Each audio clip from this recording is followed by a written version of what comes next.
다큐멘터리 역사를 찾아서 제272편 명종, 형을 죽인 이음인과 손을 잡다. 명종 13년, 서기로는 1183년 7월 26의 젊은 나이에 정변을 일으켜서 당대의 실세였던 정중부와 그 족당 세력을 일거에 제거하고 고려 조정의 최고 실세가 됐던 경대승. 그러나 그는 권력을 잡은 지 4년여 만에 세상을 떠나고 맙니다. 고려사를 들춰보면 경대승의 죽음에 대해서 어느 날 밤에 호련히 정중부가 칼을 잡고 큰 소리로 꾸짖는 꿈을 꾸고 난 뒤 병을 얻어서 결국 죽었는데 향년 30세였다. 이렇게 기술돼 있습니다. 만일 경대승이 누군가에 의해서 살해당했다면 그 사실을 굳이 감추고서 사서에 거짓으로 기록할 이유가 없을 것이기 때문에 그가 병사했다는 사실은 틀림없어 보입니다. 고려사 열전편 경대승전을 보면 경대승은 평소에 심리적으로 불안한 나머지 항상 몇 사람씩을 거리로 내보내 잠복시켰다가 유언비어를 들으면 즉시 잡아가두어 국문하였다. 그는 자주 옥사를 일으켰고 향벌의 사용함이 매우 가혹하였다. 이런 대목이 눈에 띕니다. 경대승은 자신의 지지 세력이 미약했기 때문에 정적으로부터 보복을 당할까봐 늘 두려움에 떨며 지냈을 가능성이 있고 그로 인한 과중한 스트레스를 이겨내지 못하고 젊은 나이에 요절했을 것이다. 학계의 대체적인 의견이 그러합니다. 학자들은 대체로 경대승이 죽고 난 이후부터 최충원이 등장하기 이전까지를 이의민 집권기라고 얘기하고 그 기간의 고려의 정치 권력을 이의민 정권이라고 부릅니다. 그런데 경대승을 두려워해서 고향인 경주로 낙향했던 이의민이 명종의 부름을 받고 다시 개경으로 올라온 때는 경대승이 죽고 나서도 거의 반년이나 지난 후였습니다.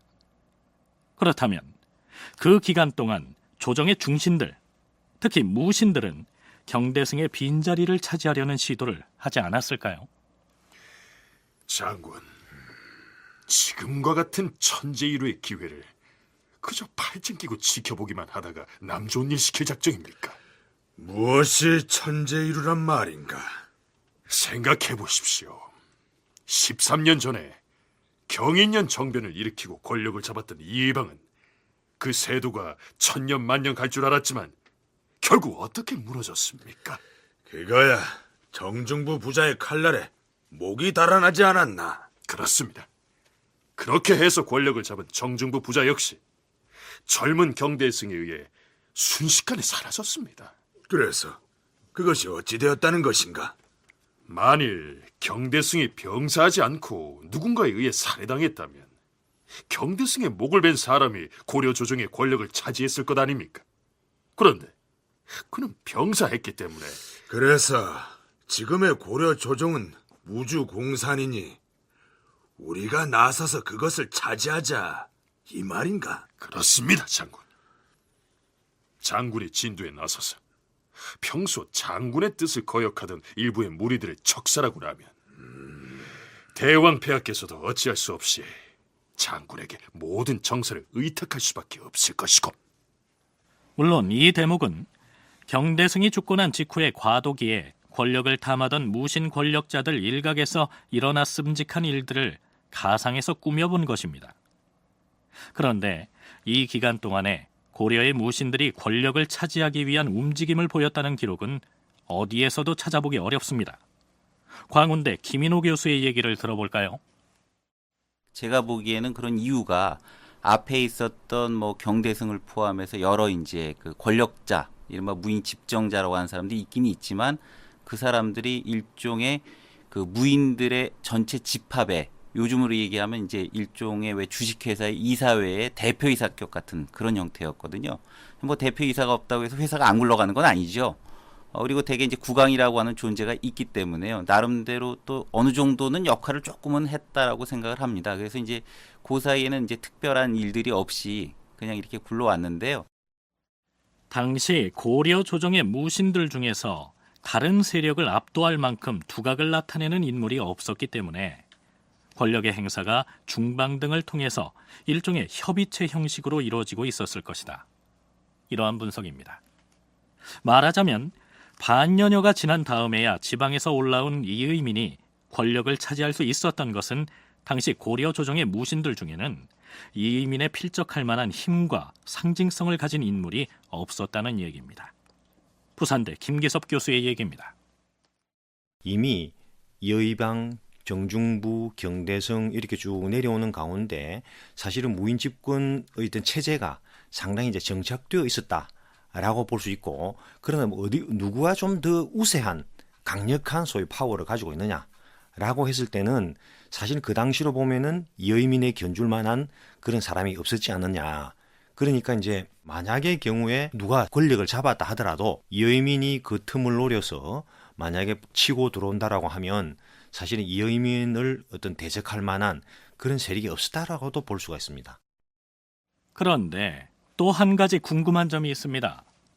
그동안 이의방, 정중부, 경대승 정권을 차례로 겪으면서 실권을 거의 가져보지 못한 채 허수아비 국왕으로서 무인 실력자들에게 줄곧 휘둘리기만 해온 명종에게도 경대승이 병으로 죽고 나서 찾아온 그 공백기가 스스로 왕권의 위험을 갖출 수 있는 절호의 기회가 아니었을까요?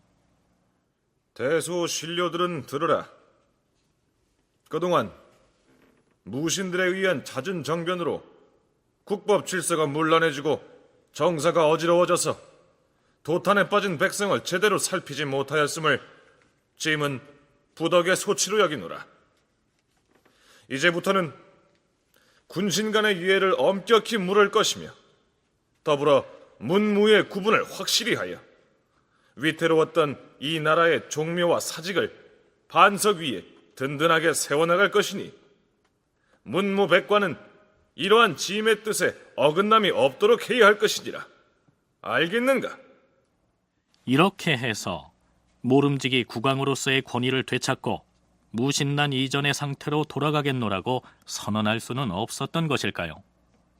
이런 경우에는 명종의 권력 기반이라고 하는 부분을 좀 생각해 볼 필요가 있습니다. 그러니까 그 명종이 갖고 있는 권력 기반은 사실 의종들이 무신들에 의해서 이제 쫓겨난 다음에 본인이 왕이 됐거든요. 그러니까 즉 자기를 가장 지지해 줄 수 있는 사람들은 사실 어떻게 보면 무인들인 거죠. 그리고 그 무인들에게 그 명종이 했던 일들은 이 무인들의 이해관계, 이익 부분들을 충분히 챙겨주면서 자기의 이제 개인적인 이익도 챙겨가는 그런 관계로 서로 유지해왔기 때문에 일부러 그 과거 같은 형태로 돌아갈 이유는 하등없었다. 만약에 과거로 돌아가려고 했으면 자기의 최대 권력 기반이었던 무인들이 반발할 것이다라고 하는 부분을 충분히 알고 있었다라고 볼 수 있습니다. 명종은 무신들의 반란에 의해 왕위에 올랐다는 태생적인 한계에다 그나마 그가 왕위를 이어올 수 있었던 지지 기반 역시 무신 세력 때문이었기 때문에 무신 반란 이전에 문치 시대로 복귀할 엄두를 낼 수는 없었을 것이란 분석입니다. 자, 그렇다면 명종은 국왕으로서 자신의 입지를 구축하기 위한 최소한의 노력도 하지 않았을까요? 그것은 아니었습니다.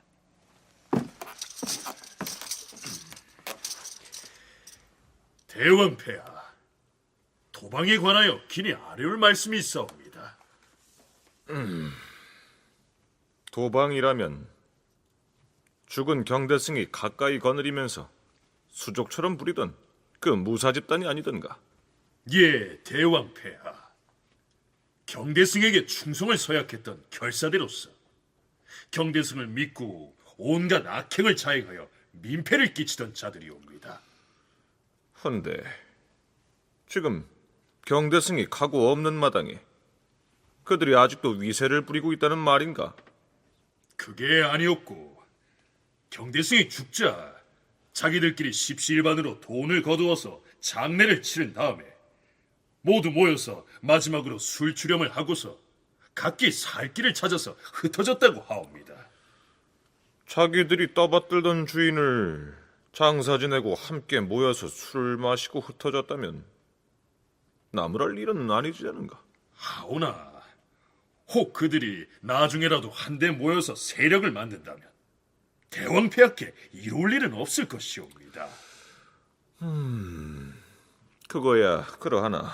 대왕폐하, 경대승이 정중부를 칠 때 공을 세웠다 하여 도방의 우두머리로 임명했던 견룡 김자격을 아시옵니까? 아담하다. 그자가 어찌 됐다는 것인가? 그자가 지금 옛 도방의 무리들을 배신하고 폐하를 아련하러 왔사옵니다. 이 기회를 놓치지 마시옵소서. 김자격은 어전으로 들라. 대왕 폐하 소인 김자격이옵니다. 그래. 짐에게 하고 싶은 얘기가 무엇인지 말해보라. 대왕 폐하, 경대승을 추종하던 도방의 무리들이 비밀리에 자주 회합을 갖고 있사온데 사실은 난을 일으키려고 작당을 하는 것이옵니다. 뭐라? 도방의 무리들이 반란을 획책한단 말이냐? 장군은 이 화급한 사정을 중방에 전하고 일각이라도 빨리 군사를 내보내서 도방의 무리들을 한 사람도 남김없이 잡아들이도록 하라. 예, 대왕 폐하. 고려사 저려의 관련 기록을 요약하면 대개 이런 내용입니다. 이전에 경대승이 정중부를 칠 때 궁궐 친위부대 일원이었던 견용 김자격이 공이 있었으므로 경대승은 그를 사랑하여 도방을 거느리게 하였다. 경대승이 죽자 도방에서 돈을 모아 장사를 마치고 각기 흩어지기 전에 함께 모여 술을 마신 일이 있었다. 그런데 그 도방의 우두머리였던 김자격은 자신도 참여하였던 그 술자리 모임을 가지고 그들이 반란 음모를 하였다고 왕에게 거짓으로 무고하였다. 명종은 평소에 경대승을 꺼리던 터였으므로 김자격의 상소를 빌미 삼아서 중방에 명하여 도방의 무리들을 체포하게 하였다. 일단 기록에는 그 도방의 무리 중이었던 김자격이 거짓으로 무고했기 때문에 이 사건이 발생하는 것으로 나오고 있죠. 그 김자격 같은 경우에는 아마 이 기회를 이용해서 출세를 해야 되겠다고 생각을 했던 것 같고요. 그 기회 때문에 이제 자기가 소속했던 도방의 무리들을 배신하면 그 기회를 얻을 수 있을 거라고 생각을 했는데 이 경대승은 과거 정치로의 복귀라고 하는 부분들을 명분으로 걸었었거든요. 이거는 사실 명종의 입장에서 보면 굉장히 불안한 그런 일들이죠. 그렇기 때문에 이제 이 죽고 난 다음에 김자격의 고발이 있자마자 그걸 기화로 해서 이제 이 도방을 갖다 축출하는 그런 형태의 이제 그 수순을 밟게 되는 거죠. 아마 여기에는 김자격하고 그 다른 이제 무신들 간의 어떤 일정한 거래가 있었다라고 저는 생각을 하고 있습니다. 경대승을 추종하던 도방의 무리들은 중방의 다른 무신들에게도 위협적인 존재가 될 수 있었기 때문에 중방의 무신들이 사전에 도방의 우두머리격인 김자격과 작당하여 일부러 무고를 하게 해서 소탕 작전에 나섰을 것이다. 김인호 교수의 분석이 그렇습니다. 김기섭 교수는 명종이 경대승의 추종 세력인 도방의 무리들에게 소탕 명령을 내림으로써 역시 경대승의 위협 때문에 경주로 낙향해 있던 이의민과는 더 가까워질 계기가 됐을 것이라고 얘기합니다. 경대승 같은 경우는 어떤 면에서는 좀 복고주의적인 이런 어떤 그 입장을 가지고 있었기 때문에 그 하급 무인들의 추대에서 왕이 되었던 명종의 입장에서 본다면 오히려 경대승의 세력을 제거하는 쪽으로 가는 것이 오히려 자신의 입지를 오히려 굳건하게 할 수 있는 어떤 면에서 그런 측면이 있었다라고 보고 그런 것은 곧 그 이의민과 좀 더 가까워질 수 있는 가능성을 볼 수 있지 않느냐 뭐 그런 생각이 듭니다. 그렇다면 명종과 중방의 무신들과 한때 도방의 우두머리였던 김자격이 작당해 꾸민 것으로 보이는 이 도방 구성원들에 대한 체포작전은 그 결과가 어떻게 됐을까요? 대왕 폐하, 반역을 꾀한 도방의 무리 60여 명을 포박하여 옥에 가두었사옵니다. 이제 저들로부터 반란을 모의했다는 자복을 받아내는 일이 중요한데 그 일을 잘 해낼 수 있는 적임자가 따로 있다. 장군 정존실을 들라 하라. 이렇게 해서 어명을 받은 정존실이 그들의 죄를 취조하게 됐는데 무엇들 하느냐? 반역 음모에 가담했음을 토설하지 않는 자들은 자복할 때까지 주리를 틀도록 하라.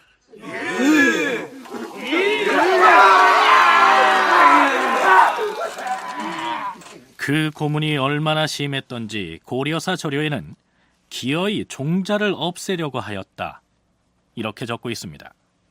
이채로운 것은 국왕인 명종이 내시들을 시켜서 형벌의 시행이 가혹한지 느슨한지를 엿보게 했다는 것입니다. 형벌이 너무 가혹하면 말리려고 했을까요? 문맥으로 봐서는 그 반대였던 것 같습니다.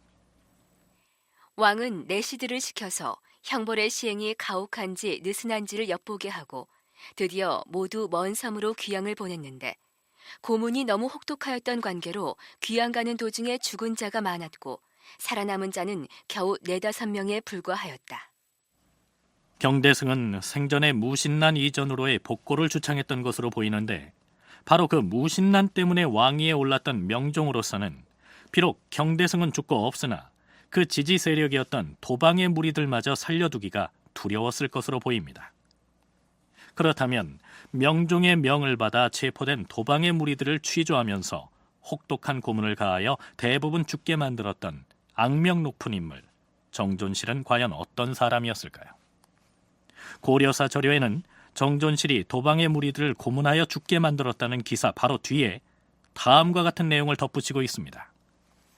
훗날 정존실은 언광이라는 사람의 집을 구입하게 되었는데 은 35근을 집값으로 정하였으나 23근만을 건네주었다. 날이 집값이 35근인데 어찌하여 23근만을 주시는 것입니까요?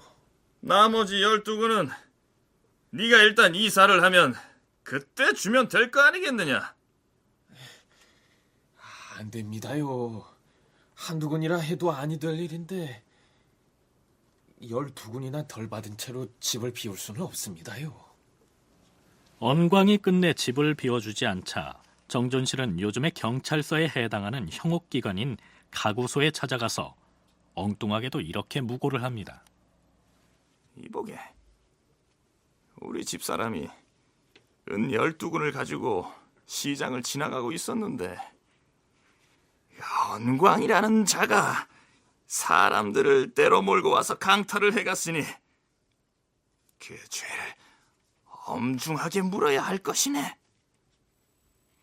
가구소에서는 정존실의 말이 무고인 줄 뻔히 알았으나 그의 성품이 워낙 포악하므로 하는 수 없이 언광과 그의 아내와 종과 그 이웃 사람까지 40여 명을 잡아다가 가두고 고문하였다. 그러자 사정이 급박하게 된 언광은 어찌해볼 계책이 없어서 정존실에게 은 12근을 뇌물로 주고 풀려나게 됐다. 뿐만 아니라 어떤 백성이 길가에 집을 지었는데 정존실이 길이 좁다고 청탁하여 집을 헐도록 명령하니 결국 그 백성이 정존실에게 뇌물을 바치고서야 무사할 수 있었다. 그의 탐욕과 횡포가 이와 같았다. 한마디로 성격이 포악하고 음흉하며 탐욕스러운 인물이란 얘기인데, 그렇다면 명종은 경대승의 잔존 세력인 도방의 무리들을 취조하는 인물을 왜 하필 그런 성품을 지닌 정존실에게 맡겼을까요? 김인호 교수의 의견은 이렇습니다. 그 성격상으로 보면 굉장히 포악하고 횡포하다라고 이렇게 기록에 나오고 있습니다. 바로 그러한 점을 사실 이용한 거죠. 그 명종이 얼마나 그 경대승에 대해서 불안감을 가졌으면 도방의 무리들을 체포해서 형벌을 내릴 때 본인이 직접 가서 형벌을 엄격하게 하고 있는지 여부를 직접 점검할 정도였으니까 이거는 그런 역할을 수행을 제일 잘할 수 있는 인물로서 일부러 발탁한 게 분명합니다. 성격적으로 강하게 형벌을 내릴 수 있는 사람, 그런 사람을 꼽은 거죠. 이 이후에는 배경이 어차피 도방에 있는 사람들 중에 상당수가 역시 군인이었을 겁니다. 그러니까 무신 간의 관계로서 서로 이게 연결도 될 수 있는 관계라는 거죠. 누군가하고는. 그러니까 이게 사적인 관계로 이렇게 연결이 되면 이 형벌 같은 경우를 제대로 못할 거라고 염려를 했기 때문에 아마 명종 13년 8월 제추, 즉 제상 한 사람이 왕에게 이렇게 고합니다. 대왕 폐하, 우리 고려 조정에서 해마다 어명을 받들어 금나라에 사절단을 보내고 있사온데 한 가지 폐단이 있어 이에 시정을 주청드리옵니다. 폐단이라 하였소. 말해보시오. 예. 사신이 금나라에 갈 때 사절단에 포함된 자들 각자가 너무 많은 토산물을 지참하고 출발하는 관계로 거쳐가는 역의 아전들은 그 물품들의 수송이 너무 힘들어서 불만이 쌓여가고 있사옵니다. 하오니 사신들이 사사로이 가져가는 짐상자는 마땅히 일정한 수량을 정하여 제한을 둬야 할 것이오며 장차 그것을 위반하는 자는 관직을 삭탈하시옵소서. 그런 폐단이 있었다면 마땅히 시정해야 할 것이오. 당장에 그 물량을 제한하여 엄격하게 관리하도록 하겠소. 그렇다면 당시 고려와 중국 대륙 간 대외 교역의 실상은 어떠했을까요? 김기섭, 김인호 두 교수의 얘기를 차례로 들어보시겠습니다. 당시에 이제 고려와 금의 어떤 교역은 기본적으로 이제 소위 조공무역이라든가 그다음에 사행무역, 그다음에 뭐 각장무역, 민간무역, 그다음에 뭐 밀무역 등 여러 어떤 그 방식으로 이제 행해졌다라고 보는데 고려와 금의 관계는 사실상 그 고려와 송의 관계에 비해서는 상당히 좀 그 어떤 그 여러 가지 면에서 떨어진다라고 봐요. 교역 관계도 뭐 양적으로나 질적으로나 떨어진다고 보지만 그러나 고려 인종대부터 대체로 고려 고종대까지의 전체적인 어떤 그런 관계로 보면 거의 300회 이상 그 사행이 파견이 돼요. 금으로 고려에서 금으로 파견되는데 그 사행을 가면서 소위 이제 따라갔던 사신들이 사실은 금과의 그 어떤 그 소위 어떤 그런 조공 무역 속에서 자기들의 이득을 얻기 위해서 굉장한 어떤 그런 그 물자를 말하자면 가지고 가는 거죠. 중요한 형태는 역시 공무역이고 그건 사신이 왔다 갔다 할 때 그 일이 벌어지고 있는 거죠. 당시 뭐 금나라뿐만 아니라 사실 송나라하고도 관계가 끊기지 않고 계속 관계를 갖고 있었고요. 특히 금나라하고의 관계에서는 뭐 당시 평화적인 관계로 유지를 하고 있기 때문에 사신들이 굉장히 자주 왔다 갔다 하게 됩니다. 그 사신이 왔다 갔다 할 때 이게 국가의 공식적인 물건 말고 왜 영리가 이제 이런 물건들을 나눌 때 힘들어하냐면 원래 규정되어 있는 개인이 갖고 갈 수 있는 사신단이 갖고 갈 수 있는 물품이 개인별로 규정이 되어 있습니다. 근데 이 시기 이르게 되면 그걸 좀 더 많이 갖고 가고 싶어 하는 거죠. 왜냐하면 개인의 이제 좀 더 이익을 많이 올릴 수 있기 때문에. 그래서 이제 여러 물품들을 이제 많이 싸가지고 가는 바람에 당시 이제 영리들이 힘들다고 얘기를 하게 되고요. 예전에 발해사를 탐색할 때 발해에서 일본에 가는 사절단의 규모가 무려 1000여 명에 이를 때도 있었으며 그 사절단에 참여하기 위해서 귀족들 간에 치열한 경쟁이 벌어졌던 이유는 역시 사신 왕래를 통한 공무역으로 이윤을 취하려는 목적 때문이었음을 소개한 바 있습니다. 중국 송나라 역사서인 송사 고려전을 보면 이런 대목이 나옵니다. 일찍이 고려의 사절단이 우리 송나라에 들어옴에 있어서 명주와 월주에 근무하는 관리들은 그들의 대접 때문에 시달렸으며 조정에서는 고려 사절단에 대한 답례품의 비용이 수만 양을 헤아렸는데 그나마도 고려왕에게 보내는 예물은 포함되지 않은 양이 그러하였다. 그래서 송나라의 대신이 자기 나라 황제에게 고려에서 사절단이 와서 조공하는 것은 이익은 없고 대여섯 가지 손해만 있다라고 했을 정도입니다. 물론 고려의 사신들이 지나치게 많은 고려의 토산물들을 송나라나 금나라로 반출해 가서 사익을 챙기려고 할 경우 벼슬아치들의 일반 백성들에 대한 가렴주구가 더욱 심해질 염려가 있었고 나아가서는 고려의 교역 체계 자체를 흔들 수도 있었으니 그 역시 폐단이 되었겠죠. 참고로 당시 고려와 금나라 사이의 교역 대상이 되었던 물목들은 어떤 것들이 있었는지 김기섭 교수로부터 들어보기로 하죠. 금과의 교역에서 이제 아주 주요한 어떤 그런 뭐 수출 물목이라고 하면은 뭐 금기라든가 은기라든가 또는 동기라든가 그다음에 뭐 세저포, 세마포 이런 것들이 이제 있고요. 또 이제 그 금 쪽에서 이렇게 넘어오는 것들 중에 중요한 것 중에 하나가 이제 금나라는 금이 많이 생산이 돼요. 그러니까 이제 금을 많이 가지고 오죠. 금, 은, 또 동도, 구리도 굉장히 많이 소위 수입이 돼요. 우리 이쪽으로. 그리고 뿐만 아니고 소위 거란사 같은 경우는 굉장히 유명한 물품이거든요. 그러니까 이제 거란사를 소위 수입을 하기 위해서 사실상 무신집권기의 어떤 그런 이 무인층들이 많은 물자를 가지고 가서 그걸 또 가지고 오는 이런 어떤 사례들도 많이 나타나죠. 물론 여기에서 거론한 거란사란 거란에서 생산한 비단을 일컫습니다. 고려의 대외 무역에 관한 더 상세한 내용은 다음 기회에 살펴보기로 하죠.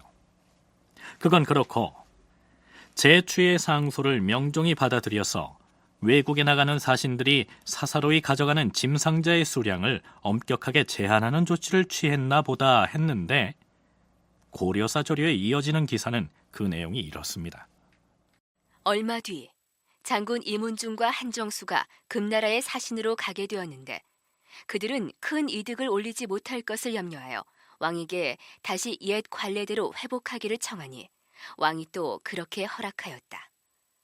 왕이 유약하고 과단성이 적어서 조출모계하는 사례가 이와 같이 많았다.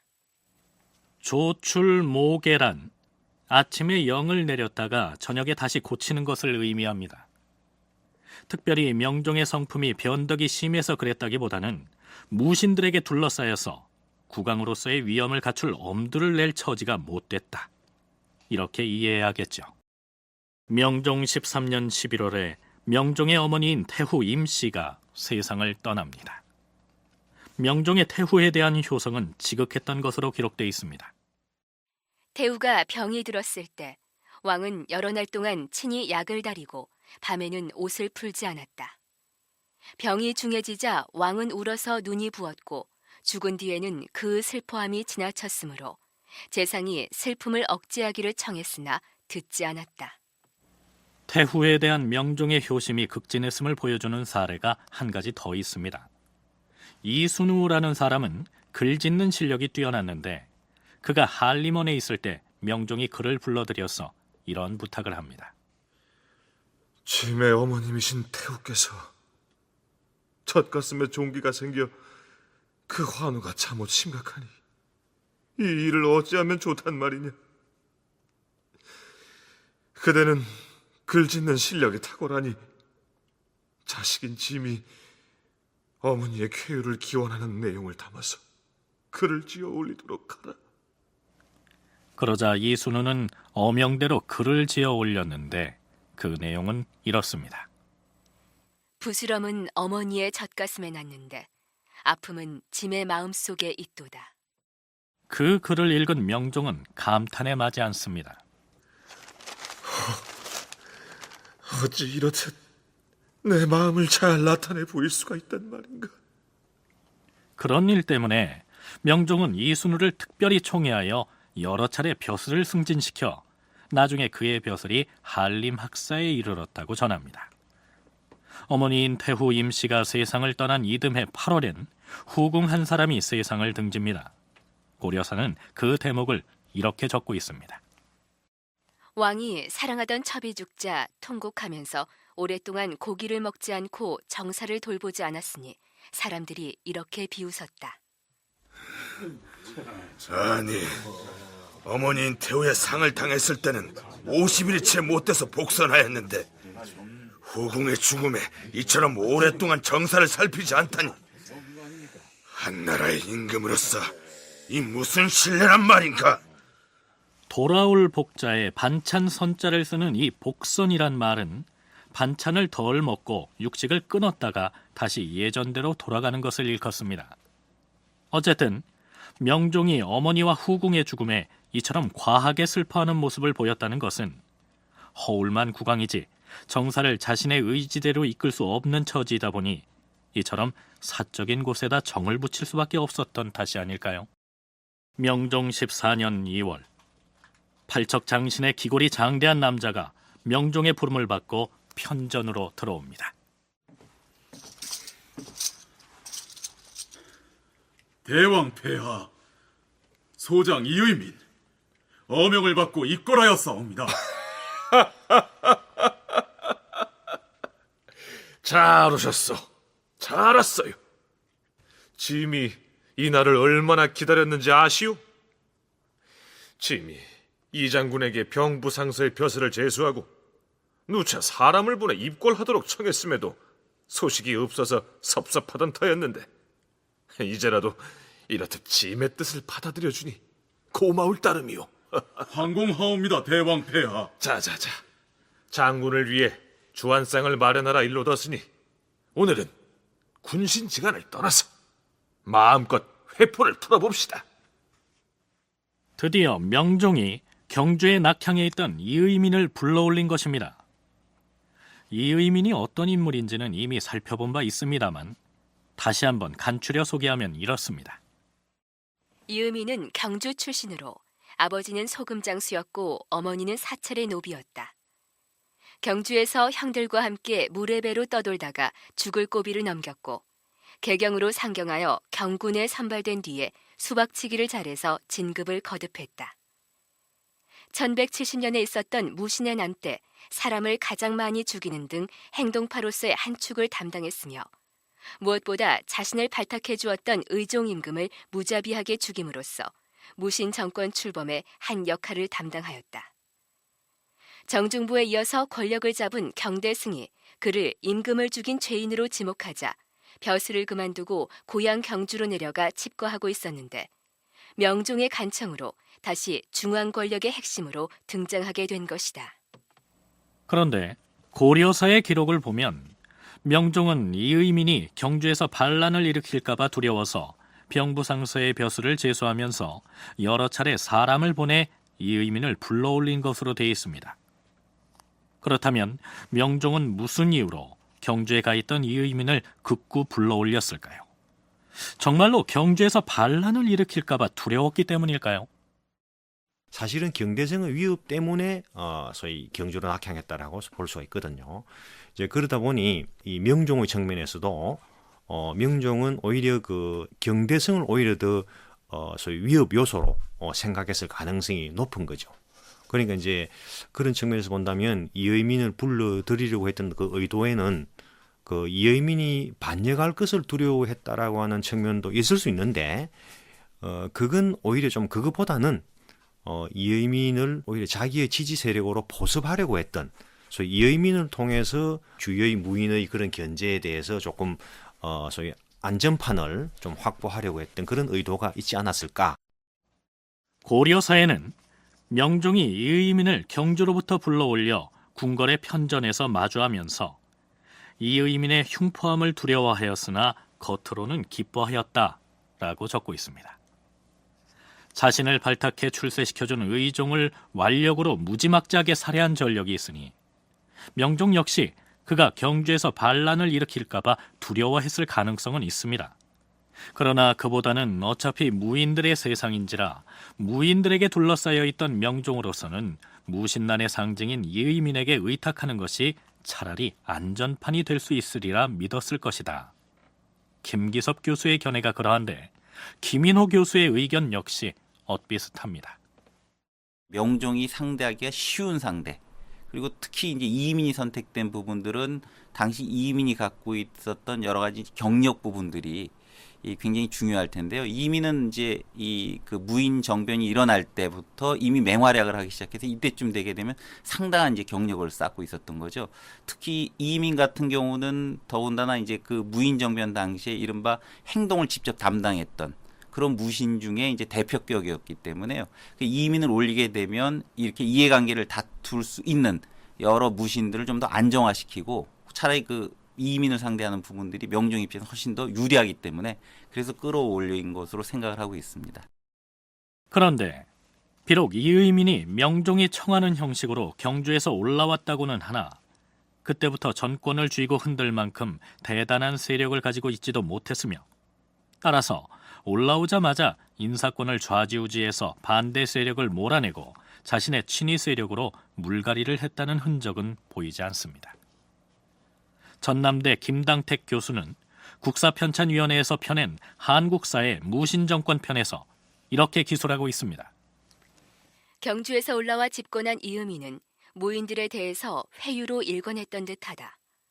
그와 정치적 성격을 같이 한 무인은 물론이려니와 그렇지 아니한 무인들까지도 그의 정권에 다수 참여시키고 있는 것으로 미루어 그렇게 짐작된다. 온건 세력들도 여전히 소위 그 조정 내에서는 존재하고 있는 거죠. 그러니까 이의민이 집권을 했다라고 해서 일거에 소위 그 자기의 지지 세력 외의 다른 사람들을 전부 다 제거해 버린다면 상당히 어떤 그런 그 권력 구조상에 있어서 상당했던 그런 그 공백 내지는 위험을 초래할 수 있는 그런 점이 있다라고 봅니다. 그러니까 특히 초반기에는 그 온건 세력도 일부 수용을 하고 또 자기의 세력도 일부 참여를 시켜서 조금 더 이 복합적인 어떤 그런 권력 구조를 만들어 가려고 했던 것이 아니냐. 그것이 나중에 가면 오히려 자기한테 그 위협이 됐을 수도 있지만 그러나 초기에는 그렇게 함으로써 소위 권력 기반을 소위 안정화시킬 수 있는 그런 그 계기로도 작용을 했지 않았을까. 권력 집단 내부에 큰 변화가 있었던 거는 아닌 것 같고요. 당시 뭐 이미 이제 권력을 잡았다라고 해서 경주에서 바로 올라왔다고 해서 권력을 바로 잡았던 상황은 아니었던 게 분명한 것 같습니다. 그러니까 결국 이제 이 협조할 수 있는 파트너로 분명히 불러 올리긴 했지만 올라오자마자 그때부터 바로 이제 권력의 핵심에 들어갔던 부분은 아닌 것 같고 핵심 부분의 한 부분을 들어간 거죠. 그러다 보니까 인사 자체를 움직이는 건 뭐 기존에 해왔던 방식대로 움직여야 되고요. 오히려 요때쯤 되게 되면 차라리 그 이른바 이 무인들의 행동파 무인들, 뭐 예를 들면은 한문준이라든가 최세보라든가 하는 그런 사람들이 이제 권력의 핵심에 자리 잡고 있고요. 그리고 이제 문신 가운데도 오랫동안 이제 자리를 유지했던 문국경 같은 인물들이 계속 그 권력 부분의 핵심 부분에 자리를 잡고 있거든요. 물론 이의민이 상경에서 권력의 핵심으로 들어왔을 것이지만 적어도 이때만 해도 명종이 국왕으로서 어느 정도의 인사권은 행사했겠죠. 이 무렵, 그러니까 이른바 이의민 집권기에 해당하는 시기의 고려사나 고려사 저료의 내용들 중에는 매관 매직이나 뇌물에 관련된 기사가 자주 눈에 띕니다. 고려사 저료에는 아예 이렇게 적고 있습니다. 왕이 무릇 사람을 쓸 때에는 다만 패신과 환관들과 의논을 하니 이로 말미암아 매관매직이 풍속을 이루고 뇌물이 공고연하게 행해져서 어진 사람과 어리석은 사람이 뒤섞였다. 패신과 환관들이 청탁하는 일이 있으면 왕은 그래. 뇌물을 얼마나 받았느냐? 이렇게 묻고서 뇌물이 많다 하면 기뻐하면서 그 청을 따르고 그렇지 않으면 시일을 미루면서 뇌물을 더 가져오기를 바라니 그런 까닭으로 측근 신하들이 권력을 행사하는 것이 이전의 왕 때보다 더 심하였다. 고려사 저료에 나오는 기사인데요. 글쎄요. 아무려면 국왕인 명종이 이렇듯 드러내놓고 노골적으로 뇌물을 밝혔을까요? 사실이라면 도대체 왕은 그 뇌물을 어디에 쓰려고 했을까요? 고려사 명종 15년 정월의 기사에는 이런 내용이 나옵니다.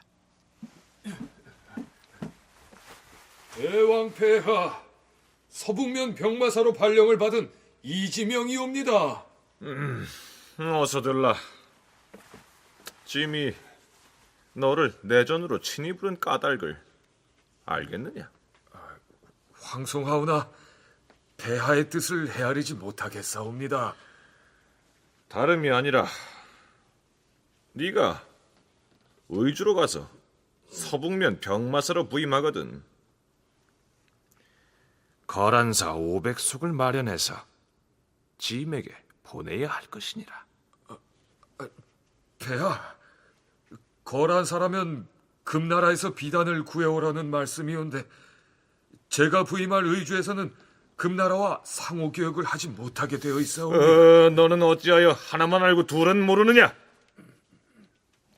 의주에서는 교역을 못하게 돼 있으니 용주에 있는 창고에서 저포를 방출한 다음 그것을 가지고 금나라로부터 거란사를 사들이면 될 것 아니겠느냐? 자, 그렇다면 명종은 그처럼 무리를 해서까지 금나라로부터 거란사라는 비단을 구해서 어디에 쓰려고 했던 것일까요? 고려사의 관련 내용을 소개하면 이렇습니다.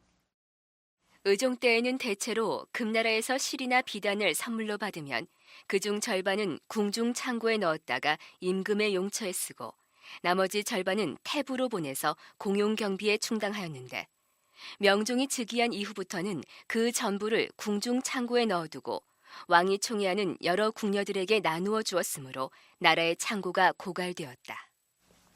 그래서 고갈된 나라 창고를 채우려고 서북 병마사에게 그처럼 편법으로 금나라로부터 거란사라는 비단을 구해오도록 했던 것입니다. 임금이 이 지경이었으니 힘께나 쓴다는 조정의 고위 관리들이야 오죽했겠습니까? 어느 날 참지정사이자 상장군인 문장필 등 여러 장군이 입궐해 형부상서 정세율을 탄핵하는 소를 올립니다. 대왕폐하, 정세윤은 일찍이 서북 병마소로 있을 적에 백성들로부터 명주실과 진귀한 물품들을 거두어 들이면서 공무로 바치는 것이라 거짓으로 일컫고서 자기 집으로 운반해 가져가 싸우며, 또한 형부에 근무할 적에는 법조문을 마음대로 해석하여 뇌물의 많고 적음에 따라서 사람의 죄를 더 주거나 덜 주었으니 마땅히 죄를 물어서 먼 곳의 섬으로 귀양 보내기를 청하옵니다. 이 외에도 뇌물이나 매관 매직과 관련된 사례들이 자주 나타납니다. 이 시기쯤 되게 되면 벌써 이제 명종대에서도 벌써 반이 지나갔기 때문에 무신 정권이라고 하는 부분이 체계가 어느 정도는 잡혀가고 있다는 거죠. 그리고 무신들 자체에서도 개인적으로 데리고 있는 사람들, 그 사람들이 이제 결국 이제 족당이라고 뭐 얘기를 하기도 하고 뭐 여러 이렇게 부르고 있는 그런 여러 사람들을 갖다가 이제 이 사실은 이제 관직이나 이런 부분에 계속 끼워넣는 작업들 하니까 이 시기쯤 되면 그런 부분에 전적인 개인 간의 이렇게 네트워크 같은 것들이 어느 정도 구성이 된 상태이기 때문에 아무래도 과거보다는 좀 역관 운동이나 이런 부분은 조금 더 심해지는 거는 뭐 사실인 것 같습니다. 근데 그것이 본질적으로 아주 악화되느냐 하는 거는 별도의 문제로. 김인호 교수는 매관 매직이나 뇌물 행위가 이전에 비해서 이의민 정권 시기에 특별히 더 성했다기보다는 무신 정권 이후에 전반적으로 나타난 현상으로 이해해야 한다고 얘기합니다. 문제는 그런 부정부패 행각이 적발되더라도 행정체계나 제도에 의해서 제대로 처벌되거나 혹은 그런 행위들을 견제할 만한 장치가 있었느냐 하는 점입니다. 명종 16년 정월에 일어난 이른바 장언부 사건을 보면 당시 고려 조정의 상황을 짐작할 수 있을 것입니다. 박원실이라는 사람이 중방에 찾아와서 근거 없는 말로 교위 장언부를 비롯한 8명이 반란을 도모하고 있다고 고발하였다. 그리하여 중방에서는 장언부를 체포하였는데 사실을 신문하자 장언부가 중방의 무신들을 향해 이렇게 목소리를 높였다. 내가 하고자 했던 일이 무엇인 줄 아는가? 현재 정권을 잡고서 권세를 부리는 자들은 하나같이 탐욕스럽고 비루하며 특히 패근을 좋아해서 은으로서 벼슬과 품계를 팔아 장사를 하는 등 온갖 불법 행위를 다 하고 있다. 나는 이런 사람들의 머리를 모두 자른 다음 주둥이에다가 패근을 물려서 서울과 지방의 저작거리에 널리 구경시킴으로써 사람들로 하여금 그 사람들이 은을 담아다가 죽었다는 것을 알리고 싶었던 것이다. 자, 그렇다면 이렇듯 사자후를 토해서 바른 소리로서 중방의 무신들에게 일갈했던 장언부라는 사람은 어떻게 됐을까요? 그 결말은 이렇습니다. 장언부는 마침내 살해당하였으며 장언부를 중방에 고발했던 박원실은 산원벼슬로 승진됐다. 이런 지경이었습니다. 김기섭 교수의 얘기입니다. 무인 집권기로 넘어오면서 사실 어떤 그 사회를 통제하고 견제하는 어떤 그런 견제 장치가 사실 분리가 돼 버린다고 보는 겁니다. 다시 말하자면은 이제 어떤 그 아주 하천한 신분들이 그야말로 고위 관직을 차지하고 하급 무인들이 고위 관직을 차지하고 이런 속에서 사회를 지탱해 나가는 어떤 그런 견제 장치가 풀림으로써 고려 사회가 일정 정도의 수준에 올라갔던 그런 측면과 또 사회적으로 견제할 수 있는 어떤 견제 장치가 풀림으로써 소위 뭐 매관매직이라든가 소위 뇌물이라든가 이런 어떤 그 소위 부정적 요소들이 이제 소위 말하자면 훨씬 더 드러나게 되는 거죠.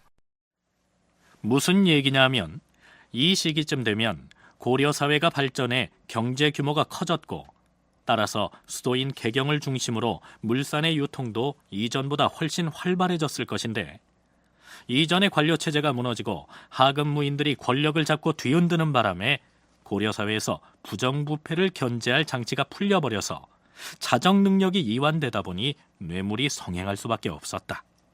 이러한 분석입니다.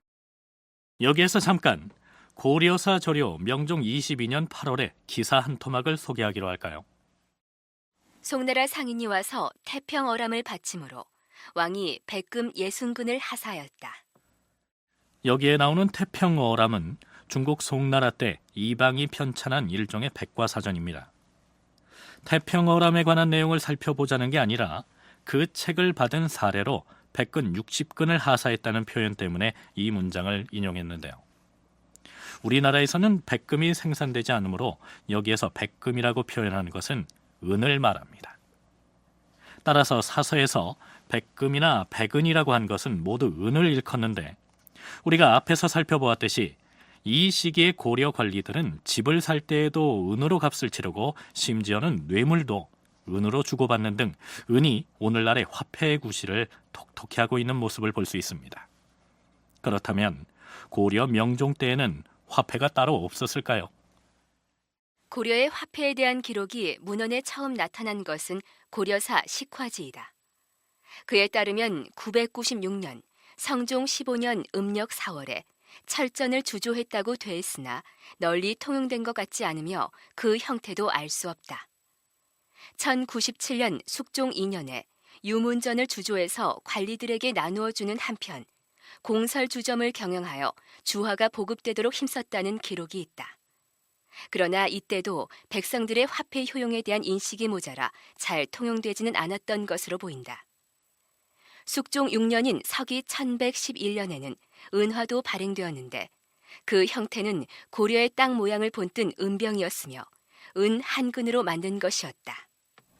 그러나 김기섭 교수는 일반 백성들 사이에서는 미포, 즉 쌀과 삼배가 실질적인 물품 화폐로서 통용됐고, 개경이나 소위 군현, 중심 군현 같은 경우에는 소위 지배층들 같은 경우에는 지배층들의 화폐로서 소위 은이나 지폐 또는 주전된 화폐를 많이 사용을 하고 있죠. 특히 이제 그 숙종대 주전론이 펼쳐진 이래로 고려 사회도 어떤 그런 화폐의 필요성이 어느 때보다도 제기되었는데도 불구하고 화폐가 아주 이제 중요한 어떤 그런 교환 수단으로 기능하지 못했던 것은 그것이 이제 일반 민들의 저변에까지 확대되지 못했다는 것이지, 지배층들은 상당히 이제 그것을 가지고서 이제 화폐로서 기능을 하고 있었던 거죠. 중국 돈도 굉장히 많이 들어왔고, 그러나 특히 이제 그 중에서도 은 같은 경우가 상당히 이제 중요한 이제 화폐로서 기능을 하게 되고, 지폐가 됐든 주화가 됐든 혹은 한 근짜리 은병이 됐든 그런 것들은 지배층 관리들 사이에서만 통용됐을 뿐 일반 민들에게까지는 유통되지는 못했다고 얘기합니다.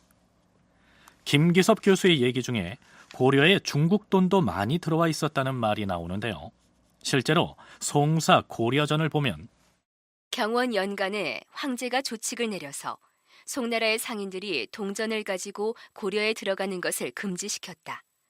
이로써 이때 고려와의 관계를 단절한 것이다. 이렇게 돼 있습니다.